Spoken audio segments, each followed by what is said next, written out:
yeye ako fit kabisa. Sasa hii hafla ni muhimu sana kwetu kama wana Azimio. Sasa Biblia inasema katika kitabu cha Yohana, John 1, that at the beginning there was Word.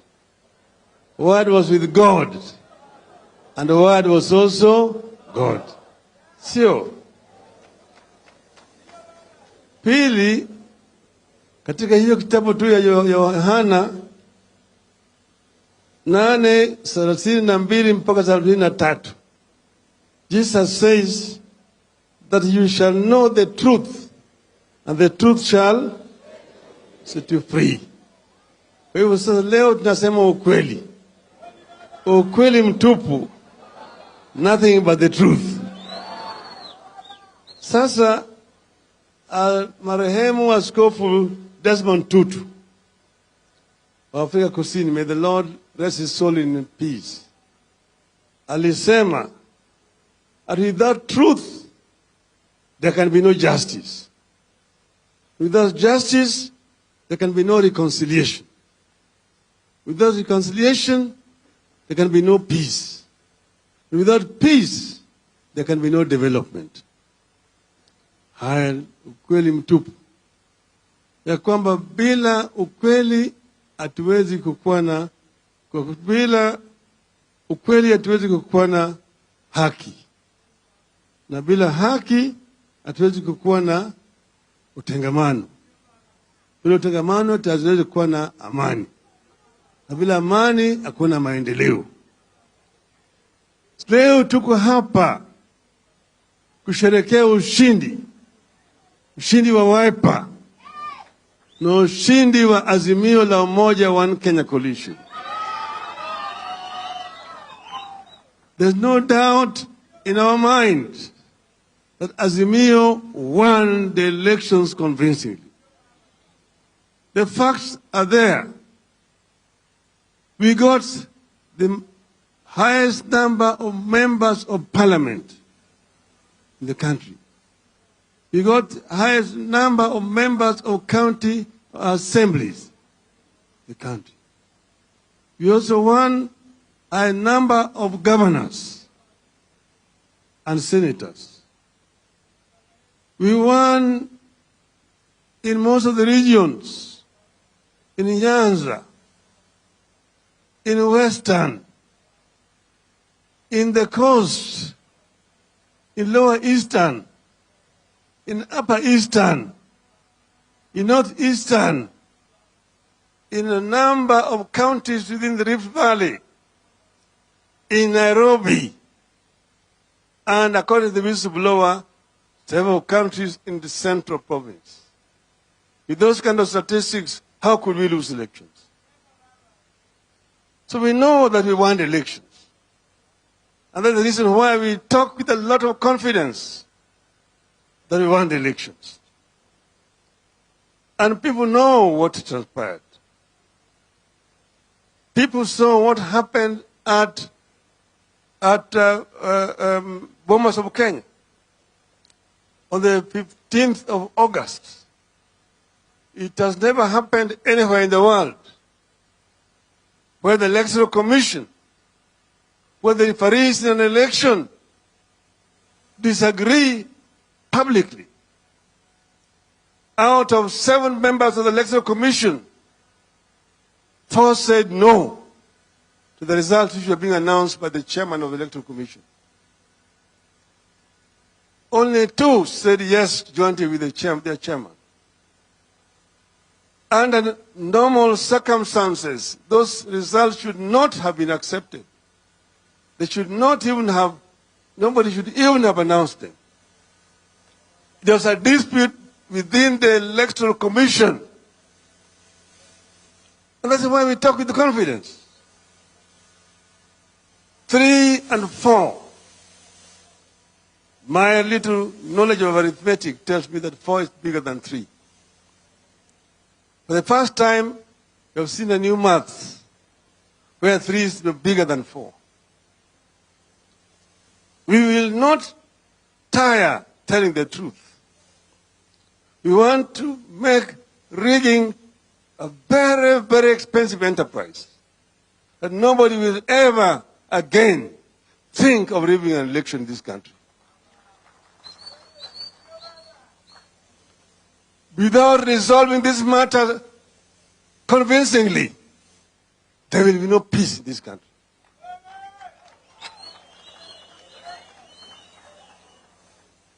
Kenyans will not go back to elections in 2027 and the election will be rigged again. It will never happen again. And we are going to tell them why it will not happen. It will not happen because Kenyans will not accept it. Now we have said that we want to see the truth. We have said that everybody was at fault. When we went to the court, we thought we would get justice in the Supreme Court. We did not get justice. All we got was insults. Insults, matusi, matupu. Kwa hivyo sisi tumesema hata Supreme Court itachunguzwa. Itachunguzwa. Hii uamuzi ili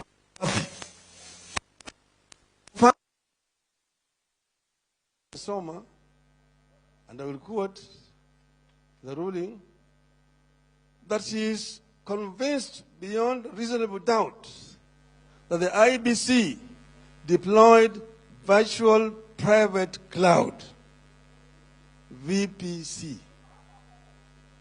Virtual private cloud. I don't know whether she was aware of what you're saying. At no time during the petition did any party submit that IEBC deployed a virtual private cloud. It was never an issue. We never submitted on it. Neither did the defense bring it up. How did it come in the ruling? It shows that the ruling was written somewhere by somebody else.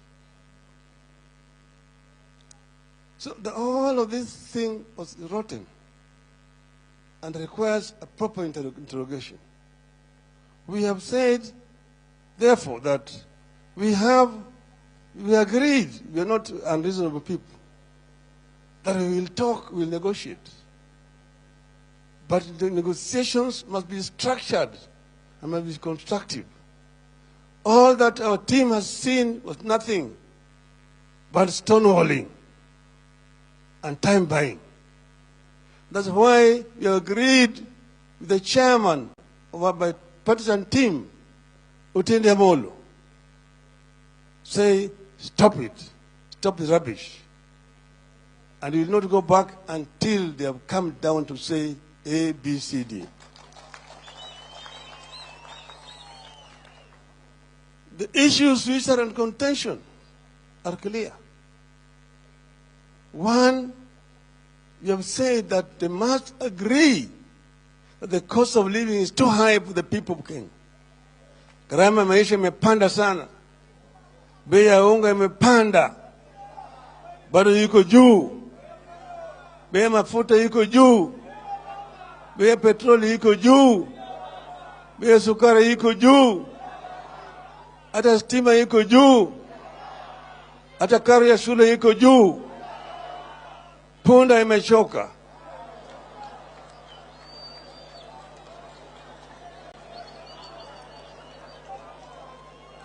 As if to add insult to injury, wamekuja na kitu inaitwa finance bill.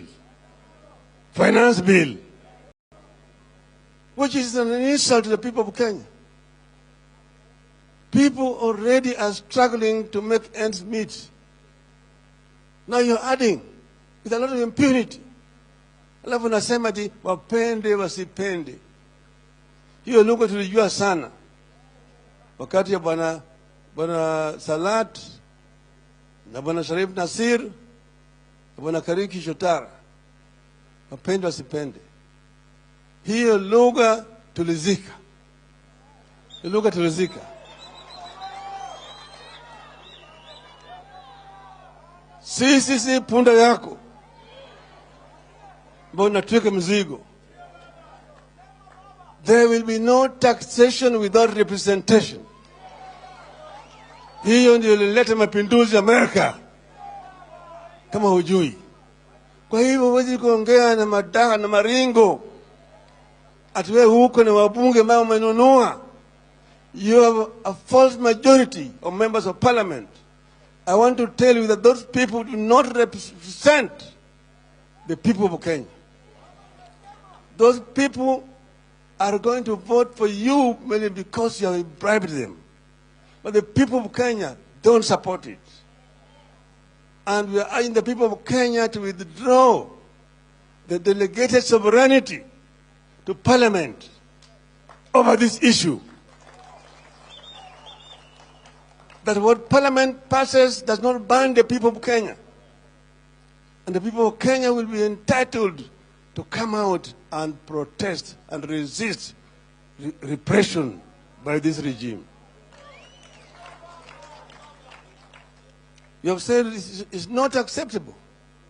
Secondly, you have come up with a housing levy. Housing levy. Mambo ya housing levy, mimi najua sana.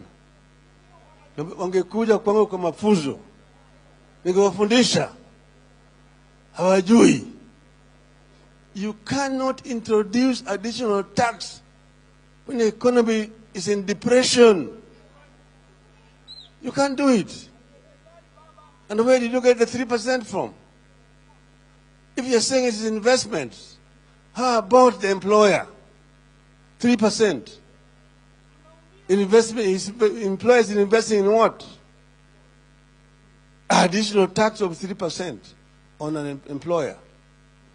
That is completely unsustainable. So we said this thing need to be shelved and must be shelved.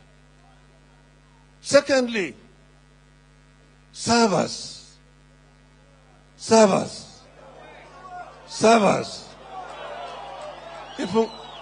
Ifunguliwe. Sifunguliwe. Sifunguliwe. Kama ifunguliwe. Sio? Maana yake wengine wanasema ati servers zilifunguliwa, ati inaona kama Bwana Halwale anamwambia Sifuna ati masanduku 4 boxes zilifunguliwa, kwa iko sawa sawa. Hizi masanduku si sawa. Bwana Halwale, rudi kwa shule. Sawa ni ile ambayo ilirushwa kwa runinga kutoka kwenye kituo cha kupiga kura, na nyingine kutoka kwa ile ya constituency, na moja kwa moja ikaingia ndani ya nyungu ambayo inaitwa kwa kimombo sava. Sanduku ya kura si sava, Bwana Halwale. Sasa tumesema hiyo sava mpaka ifunguliwe. Tulisikia kwamba wameweka vijana 2,000 ambayo wanajaribu kubadilisha maneno ndani ya hiyo sava. Tunawaangalia, tunawaona, mwambie mtaona mkicheza.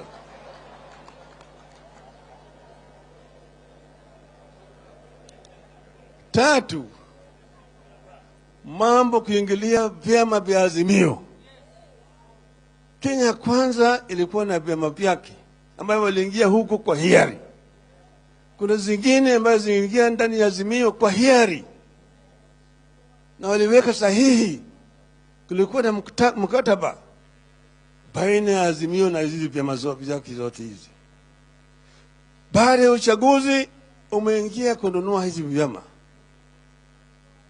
Kwanza ilikuwa ni UDM ambayo ilikuwa ni chama chetu cha Azimio. Bila notisi, nasikia jamaa wamevuka mpaka, wameenda mgambo hili. Huyu bibi anatoka bila kupeana talaka. Hakuna talaka. Hata Kiislamu hiyo si halali. Si mpaka peana talaka. Kwa hivyo hiyo kutoka kwake sisi hatutambui. UDM bado ni hapo kwetu. Akitaka warudishe mahari, ndio tutaweza kuwaruhusu. Wale wote. Pili, sasa Jubilee wamekataa kutoka. Unanunua wale wabunge ati wao wanataka sasa, wao ndio officials ya Jubilee, wanataka kutoka na Jubilee wengine pande ile. Hakuna kitu kama hiyo. Jubilee tulilipa mahari, ni yetu, ni yetu, na wamekataa kutoka. Mnataka Jubilee atoke? Si wamekataa kutoka? Alafu sasa unachukua wale wajumbe, unapeleka kule, unapewa rupurupu, sasa nyinyi ndio officials, natambua. Sasa nasema ati mimi natambua fulani kama party leader kama mimi. Ujinga hiyo. Si ujinga hiyo. Ni sasa gani hiyo? Hatuwezi kubali kama hiyo. Hiyo ni matusi ambayo mtu anafanya mchana kwa kutoheshimu vyama vingine. Kama wajumbe wanataka kuvuka mpaka, tulikuwa tumeweka sheria tangu tuliporejesha mfumo ya vyama vingi katika taifa letu. Hiyo sheria imekuwa inaheshimiwa. 1992-93 tulipoingia kwa bunge, kwa mara ya kwanza kuna wabunge ambao walivuka mpaka. Wa kwanza alikuwa anaitwa Charles Likoa, mwingine Dr. Protas Mamanyi kutoka Bonchari, walienda kwa by-election. Apili Wawire kule Malava alirudi kwa by-election. Javan Shavanga, Banomani na Jafet Shamala alirudi kwa by-election. Nicodemus Haneri alirudi kwa by-election. Ocholo Gur hata Tomo Bondo alirudi kwa by-elections. Wale wote ambao walikuwa wanavuka wanaingia kwa KANU walikuwa wanarudi kwa by-elections. Kwa hivyo hao wabunge wa Jubilee ambao wanataka kuingia Kenya kwanza warudi kwa by-elections. Warudi kwa by-elections. Tumesema juzi na tunarudia tena hapa, tunaambia registrar wa political parties and the ritu, jichunga sana, chunga sana. Hatuwezi kukubali uingilie mambo ya ndani ya chama na kufanya mapinduzi ndani ya chama. Hiyo sio kazi yako. Chama ni wanachama, na juzi Jubilee iliandaa mkutano wao kubwa zaidi kule katika Rescos, na tulikuwa kama wanazimio, na wakapitisha resolutions pale kamili ya kutoa wale jamaa kwa mamlaka na wakapeleka huko. Tunataka wale officials ambao wameletwa wapya wasajilishwe mara moja. Hatutaki register political parties ambayo mtumishi wa umma kujaribu kufanya siasa na vyama vya siasa. Yeye ni mtumishi, na kama yeye anacheza atoke. Asipotoka tutamtoa hii. Maana sasa yeye amekuwa mtumishi wa ikulu, wa State House. Anatumwa na ikulu. Kwa hivyo yale ni yote ni masharti ambayo tumesema mpaka yatimizwe kama timu ya Oktindi hajarudi huko kwa hii mazungumzo. Tunaelewana vizuri? Ingine sisi tunasema ati sasa wale ambao wataendelea na mazungumzo ni wao peke yao. Sisi kama wanazimio hatutaendelea na mazungumzo na hao watu.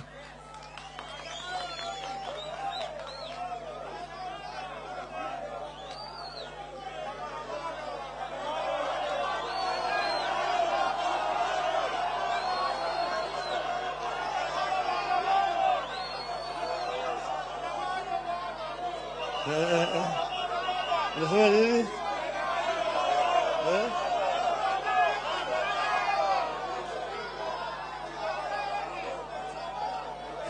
Hello?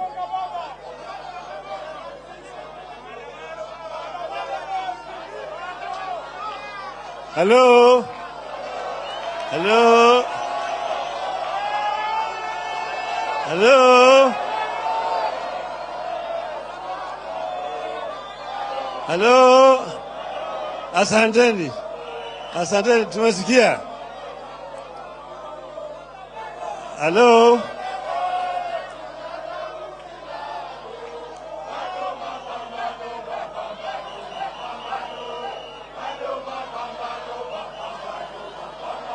Hello? They are saying, tangazo maandamano, look at that, they're shouting here. Hello? Hello? Bado yuko ndani moja imebaki. Jamaa mwingine anakutaja jina yake sitaki. Anasema ati Kenya ni kampuni. Kenya ni kampuni ambaye kuna hisa. Kuna watu ambao wako na hisa mingi, wengine wana chache, wengine hawana chochote. Hoi hai, hawinde. Kama sisi hatuna hisa, tunafanya nini Kenya? Kwanza, amesema kwa ajira ni wale ambao walipiga kura tu kwa Kenya kwanza watapata ajira. Na mmeona vile wanapeana ajira. Peana ajira. Jamaa anafanya kama yeye haishi hapa Kenya hii. Ukisoma Kenya gazeti kila wiki eneo moja peke yake. Peke yake. Peke yake. Tunataka kuambia kwamba Kenya iko na makabila 45. Na kuna mmoja ambaye yuko hapa kwa kibali au kwa mwaliko ya mingine. Wakenya wote wako hapa kwa haki yao. Na wote wanatoa ushuru. Wote wanatoa ushuru. Hakuna eneo ya Kenya ambayo watoa ushuru. Unasanya pesa kwa watu wetu, alafu wewe unatumia hiyo kwa maendeleo upande yako peke yake. Ajira kali unapaka kabila yako peke yake. Kabila yako peke yake. Wanaongea hata lugha yao peke yake katika maofisi ya serikali. Hizi ni matusi. Ni matusi. Huna haki Bwana Ruto kufanya hiyo kwa Wakenya.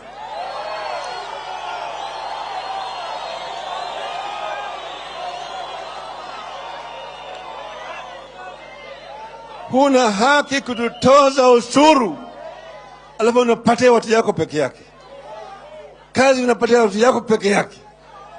Kila mahali ukipatia Mkamba unatoa ati hata Mkamba amepata. Hata Mjaluo amepata. Hata kama Mkisii amepata. Hao ni Wakenya.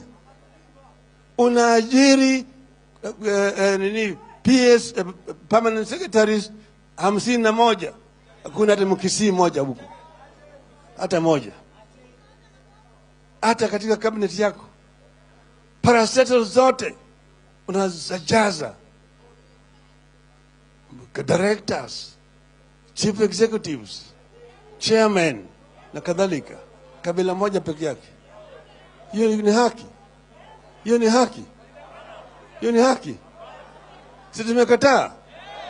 Tumekataa.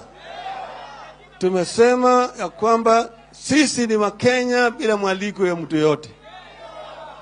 Wakenya wako na haki. Kama wewe unasema, wewe naibu yako ndiye amesema, ati hao watu watakuwa naangalia tu. Yeye kazi yake kukaa pale, kuangalia kama gatekeeper, wewe uko na shangapi, wewe huna chochote, rudi nyuma. Wewe kuja hapa mbele hapa namna hiyo. Na wewe hujakanusha hiyo. Tunampatia wewe wiki moja kukanusha yale maneno haya. Usipokanusha hiyo, tutaandika kwa Umoja wa Mataifa tunataka self determination.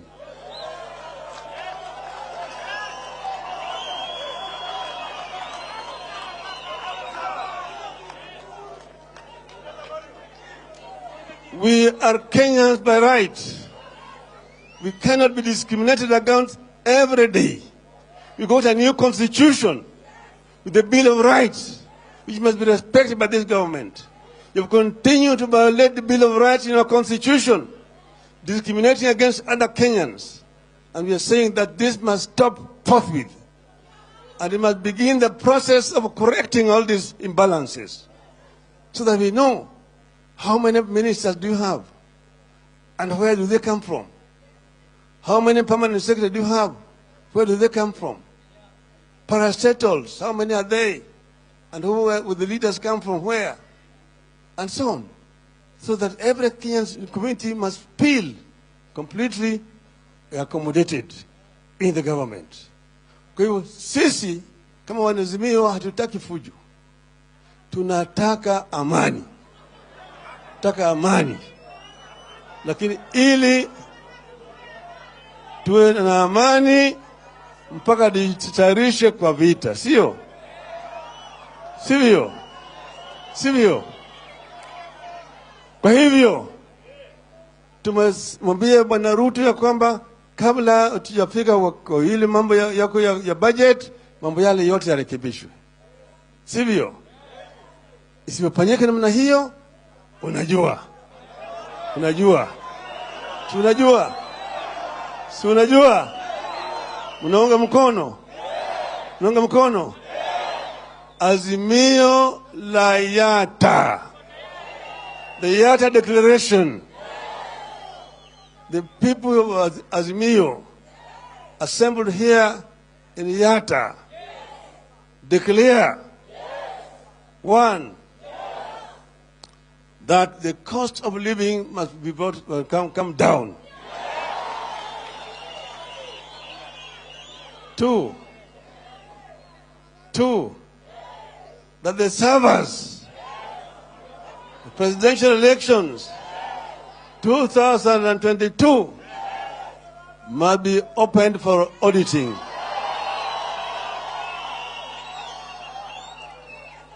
So. Three, that the officials of Jubilee whose names have been presented to the Register General be registered forthwith and cease from interfering with the affairs of Jubilee Party and all other political parties affiliated to Azimio. Oh. Tatu, begin the correction of imbalance in appointment in all public positions in the country, or we will call for self-determination. As many as those of some opinions say aye, as many as of contrary opinion say nay, the ayes have it. Nikiwa hapa Yata mimi naongea bila wasiwasi wowote. Hapa tuko hapa, pande ile ni Athi River naendelea huko chini. Ngambo ile nyingine ni Tana ni pande ile. Between two major rivers of Kenya, with two great rivers here going down, which have got a history and which can eventually become the breadbasket in our country. So I just remember, like Bob Marley who remembered, between the rivers of Babylon.